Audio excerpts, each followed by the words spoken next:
Come with me to make the first ever recorded Italian tomato sauce in a recipe by Antonio Latini in his cookbook from the 16th century. These tomatoes are the closest to the descriptions found from the 16th century, so those are the ones I went with, and they were absolutely massive. For my Parmesan that I topped my pasta with, I went for the PDO protected version. However, I did not splurge on the olive oil. I got the $10 version. I tried to follow Latini's recipe pretty closely, but I did have to consult some other techniques from other recipes on the internet. The recipe reads, take a half dozen ripe tomatoes, place them over the embers to roast them, and when they are darkened, peel them carefully and finely mince them with a knife. Add finely chopped onions at your discretion, chili peppers also finely chopped, and a little bit of thyme or pepperwort. Mix everything together and dress it with a bit of salt, oil, and vinegar. It will be a very tasty sauce to use over boiled meat and other dishes. As you can see, I quartered my tomatoes, doused them in some olive oil, salt, and pepper, and threw them in the oven at 450 degrees to roast for about 45 minutes. Both chili peppers and tomatoes were introduced through New World trade. Both chili peppers and tomatoes came to Italy from New World trade.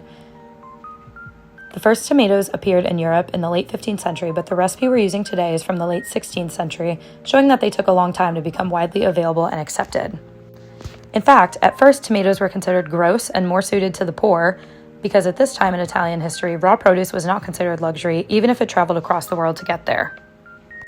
To chop my onions, I used a technique that we learned in our cooking class, where we cut them in half, keep the root, take off the skin, and cut some horizontal lines before chopping them. This just makes it easier to make the cuts really small. After I've finished chopping, I will put the peppers and onions with some olive oil, salt, and pepper in a sauté pan and wait for them to soften. This way they will more easily integrate into the tomato sauce. While we wait for all of that to cook, let's discuss the tomato in history. Before it was brought to Europe, it originated in Central America, particularly Mexico. They were not grown on a mass scale like they are today, rather they were found in the wild. The Aztecs used tomatoes to make sauces, and they were sold in the markets, but there is little indication that they were widespread. At first, most Europeans did not like tomatoes because they resembled a fruit, but had an acidic and salty taste compared to the fruits they were used to. Many thought they were poisonous. Spain was the first place to embrace the tomato in Europe, hence why Latini's recipe is called Spanish tomato sauce. Italians too began to experiment with the tomato through the 16th and 17th centuries, and by 1800 it was the most common topping for pasta. After that, it boomed. In Italian-American culture specifically, the tomato reigns supreme. It's featured in countless dishes such as spaghetti and meatballs, chicken, veal, or eggplant parmigiana, pizza sauce, and even as a dipping sauce for fried mozzarella.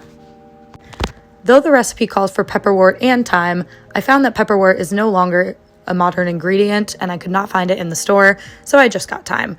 You just pull the leaves off of the stems and toss the stems away. They're very woody. It's okay if a few make it in there though. We're not trying to do anything professional here today. Antonio Latini was a cook from central Italy who worked in Rome most of his life.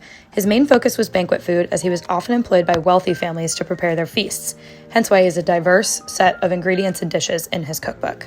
For the wealthy, a variety of food was prepared and consumed, but for the poor, they mostly worked with what was available to them, what grew around them, what they could hunt for, cheap things to buy, things like that. This sauce was originally intended for the wealthy, but has swept through all classes in Italy, and tomatoes have become a key ingredient. Now that my tomatoes are done roasting, they look beautiful. I will peel them. Sorry, this looks kind of gross.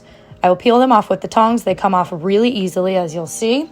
And then I just give them a rough chop and throw them in the pot. I had my doubts when making this recipe because I've never used thyme nor chili peppers in a tomato sauce that I've made. However, it came out absolutely delicious and tasted so fresh. We'll 100% be making this recipe again. Though this recipe ended up being pretty labor intensive, it only required a few ingredients, which I love. Tomatoes, onions, chili peppers, salt, pepper, olive oil, and thyme, and that's it. And it's the most fresh, delicious tomato sauce I've ever had. I apologize for my absolutely terrible chopping skills in this video, but they were very liquidy and messy, so I wanted to keep my hands away. All of that good olive oil from the roasting is going to get poured into the sauce. We're going to let her simmer for a little while. And then, of course, I had to have a taste test before I served it over some pasta. Though I was very excited about my authentic PDO Parmigiano Reggiano, I forgot that we do not own a grater, so I had to chop it up by hand. It was a little bit chunky in the pasta, but still very delicious and paired really well with the sauce. Finally, in the true Italian spirit, I couldn't just make this pasta and have it on my own, so I shared it with a lot of people that I love, and they absolutely loved it.